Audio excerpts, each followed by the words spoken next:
in this column written for the New York Post yesterday by Glenn Harlan Reynolds, he talks a little bit about how if somebody's going to be in Capitol Hill or in Congress, and you're going to sponsor legislation or you're going to vote on something, you better know what you're talking about. And he closes with this line: politicians getting smarter on their own is probably too much to hope for, but maybe if voters wise up, a smarter crop of politicians will follow. I mean, wouldn't it be interesting if there's a one-page test to be a citizen where they ask you who founded our nation, what year you have to learn all that stuff, and people who want to become citizens kind of like studying it. I'm just wondering if that would be a natural, not a insult, but if all of a sudden you want to leave the medical profession or leave selling insurance and work in the government, why wouldn't you want a competency test?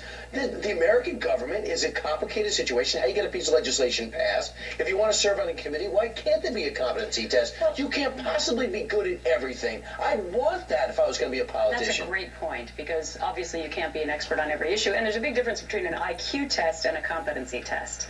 So people can be brilliant and still be dumb on certain issues. Well, because I could get nailed on a lot of gun stuff because I didn't grow up around guns. Sure. So there's a lot of competency things that people grow up around guns say. I learned that at 8. Well, I never really, had a gun. If you listen to Rush Limbaugh on the radio, he talks a lot about how there are a lot of low information voters, listeners out there. They don't really tune into an election until the last moment. This congressperson, obviously, a low information congressperson when it comes to gun legislation.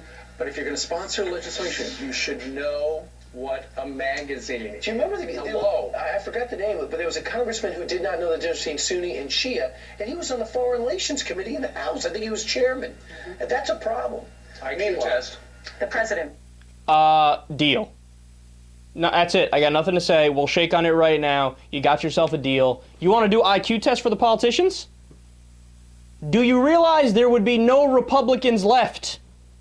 First of all, let's break this down further here in a step-by-step area. So they started out the conversation by talking about a woman who proposed a bill on gun legislation, and she slipped up in a speech, and she made it appear as if she didn't know what a magazine was. And she thought that a magazine was a bullet. So it sounded a little awkward in the speech. It wasn't like crazy, and in fact, I don't think she actually doesn't know what it is. I think she might have just slipped up, right? But, so they jump right to, since she doesn't know that, well, obviously she has a low IQ, and we need to IQ test everybody in Congress. So you slip up when you speak, and that's it, you fail an IQ test? How do you make that connection at all? Can you imagine, like, if Einstein was slipped on talking about something like guns or something he didn't know much about, right? They'd be like, he's out, he's out. He's obviously unintelligent because he slipped. No, that makes no sense, right? And then when they get to, I mean, it screams of irony when they start saying, well, we probably should have an IQ test or a competency test or something like that. You think Louis Gohmert is going to pass an IQ test? Louis Gohmert. Or how about Representative Paul Braun? The evolution lies straight from the pit of hell. They took our jobs. That guy's going to pass an IQ test? So let me get this straight. Do you, yes or no, do you want to put John Boehner's intelligence up against Barack Obama's?